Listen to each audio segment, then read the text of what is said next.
Hugh Pym has more details. Ministers and NHS leaders have made a series of policy announcements to try to reduce sepsis cases. There are thought to be more than 50,000 deaths every year. NHS England data seen by the BBC shows that between January and March, 24% of hospital patients with suspected sepsis were still not being put on antibiotics within an hour as required. The UK Sepsis Trust has produced a checklist with red flag warnings for hospital staff.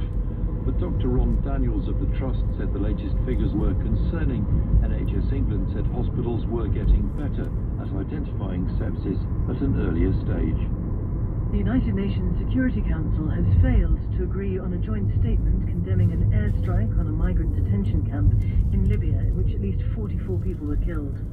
US diplomats said they couldn't support the text without approval from Washington. Libya's UN-backed government and rebel militias have blamed each other for the attack.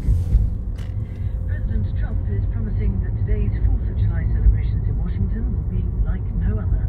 The event, which he's called Salute to America, has been designed as a display of military might and a show of support for American troops. But there's been criticism of the decision to divert $2.5 million of funding from the National Park Service to help pay for the display. From Washington, here's Chris Butler. Every 4th of July, huge numbers gather at the National Mall in Washington for the capital's Independence Day celebrations. And this year, Donald Trump is putting himself at the centre of events. The president is promising tanks, flyovers and fireworks as part of what's been called the Salute to America. He's described it as a show of a lifetime. White House officials insist that Mr. Trump will not give a political speech in front of the Lincoln Memorial, although that depends on him sticking to the script. There's also been criticism both of the cost of what's planned and the decision to give many of the best seats to Republican Party donors and supporters.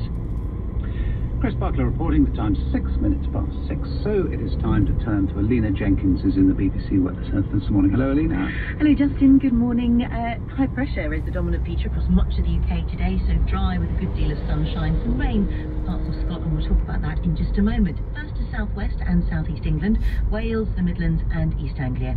Any local mists soon clearing to leave blue skies and sunshine through much of the day. Some infill of cloud this afternoon, particularly across North Wales and the Midlands, but a dry and warm day. Highs between 22 and 25 Celsius, up to 26 in London. For northern England, keeping quite large amounts of cloud through the day for Cumbria and Northumberland. Some spells of sunshine this morning elsewhere across northern England. The cloud amounts generally increasing for all through the day. Stays dry, highs between 18 and 22 Celsius. For Northern Ireland, a dry day, spells of hazy sunshine this morning. Cloud increasing from the north through the day, quite breezy. Highs between 14 and 17 Celsius. For Scotland, the central belt and southern Scotland will be mostly cloudy but mainly dry. Northwest Scotland seeing some persistent rain, whilst the rain across northeast Scotland and the Northern Isles will be a little bit patchier. Quite a brisk westerly breeze, highs between 15 and 17 Celsius. First spells of rain across northern and western Scotland tonight, cloudy and breezy. For southern Scotland, Northern Ireland and northern England, but mainly dry. For the rest of England and Wales, a dry and mainly clear night. Overnight lows between 10 and 13 Celsius. Tomorrow, southern areas of the UK will be dry and very warm again, some spells of sunshine, more cloud further north, especially in the west, with rain mostly in northwest Scotland. Alina, thank you very much. It's coming up to 8 minutes past 6. Let's have a look at today's newspapers, and it is a day when the Daily Telegraph is focusing on Jeremy Hunt rather than Boris Johnson in terms of prime ministerial hopefuls. Jeremy Hunt has been speaking to the Daily Telegraph and also writing a piece for it today, in which he points to the polls that put him ahead of Boris Johnson with the public as evidence that he would win a general election against the Labour leader.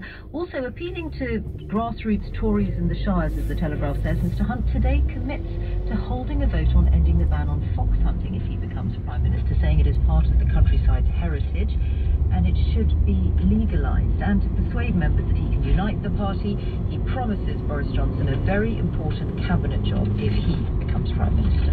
Prime Minister, The Guardian says 1 in 10 people in hospital beds in the UK are alcohol dependent and 1 in 5 are doing themselves harm by drinking. This is according to research that quantifies for the first time, The Guardian says, the massive burden placed by alcohol on the NHS. Hospitals are struggling to cope with the numbers of people whose heavy drinking lands them in A&E or in mental health units. But while the NHS estimates that the cost of treatment runs to £3.5 billion a year, the figures for the numbers of patients have in the past been largely anecdotal. Now, though, according to the chief executive of Alcohol Change UK, the campaign group behind Dry January, we know the figures. The Times says that the former Chancellor George Osborne has told friends that he is considering a bid to replace Christine Lagarde as head of the International Monetary Fund. That would mean that the fund would have its first British managing director. Mr Osborne, the paper points out, would need the nomination of Britain's next Prime Minister in order to succeed, and as it happens, the Evening Standard, which edits, recently endorsed Boris Johnson in the Conservative leadership race. The Times says that although Mark Carney, the Governor of the Bank of England, could also be a candidate, Mr Osborne's allies believe that Mario Draghi, the outgoing head of the European Central Bank, may become his main rival because the governor is now more closely focused on Canadian politics.